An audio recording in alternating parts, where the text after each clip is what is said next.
आज हम ये जानेंगे कि किन सूरतों में गुस्ल करना फ़र्ज़ होता है, कौन सा अमल करने के बाद नहाना ज़रूरी है। हम अपने लफ्ज़ों में बताएंगे, आप समझें और उस पर अमल करें। बहुत सारी बातें ऐसी हैं जो आवाम में ये मशहूर है कि वो अमल करने के बाद, वो फ़ेल होने के बाद नहाना ज़रूरी है, हालांकि नहाना ज़रूरी नहीं होता। जिसकी वजह से नहाना ज़रूरी है वो 5 अमल है। वो ये है कि मनी का अपनी जगह से शहवत के साथ बाहर निकलना, यानी हालत मस्ती में अगर मनी निकल जाए तो गुस्ल फ़र्ज़ हो जाता है। अगर यूँ ही निकल जाए किसी बीमारी की वजह से, पेशाब के कतरे से, या आप कूदने से, या कोई वज़नी काम करने से अगर मनी निकल जाता है तो वो बीमारी है, वो शहवत के साथ नहीं निकलता, तो उससे गुस्ल फ़र्ज़ नहीं होता है। मनी का शहवत के साथ बाहर निकलना, उसके बाद गुस्ल फ़र्ज़ होता है। दूसरा ये कि एहतलाम होना, यानी हालत नींद में बुरे ख्वाब की वजह से अगर मनी निकल जाए तो इस सूरत में नहाना फ़र्ज़ है, ज़रूरी है।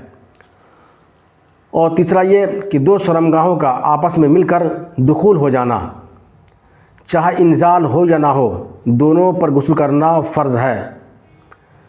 चौथा ये कि हैज़ से ख़त्म होना, वो खून जो महीनों के अंदर औरतों को कुछ दिनों के लिए आता है, जिसकी वजह से वो नापाक रहती है, वो खून अगर ख़त्म हो जाए उसके बाद नहाना फ़र्ज़ और ज़रूरी है।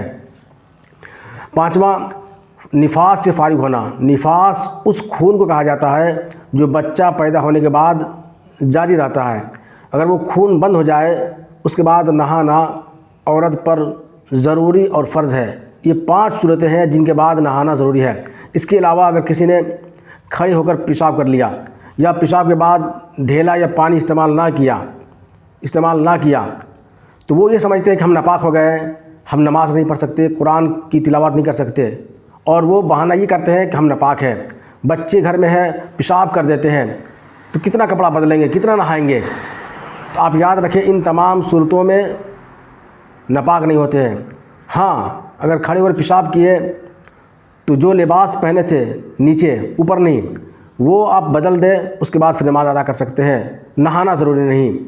अगर किसी ने पेशाब किया और पानी इस्तेमाल ना किए तो इस सूरत में भी वो नापाक नहीं होंगे, बल्कि जिस कपड़े पर नियासत लगी हो वो कपड़ा उतार दे या उसको धो डाले, उसके बाद फिर आप नमाज़ पढ़ सकते हैं, कुरान पढ़ सकते हैं। नहाना ज़रूरी नहीं है। अगर बच्चा पेशाब कर दे या लेटरिन कर दे, इन तमाम सूरतों में उसे धो डाले। इंसान को नहाना ज़रूरी नहीं है। इंसान को नहाना उन्हीं 5 सूरतों में है जो मैंने पहले बता चुका। मुझे उम्मीद है कि आप ये बात समझ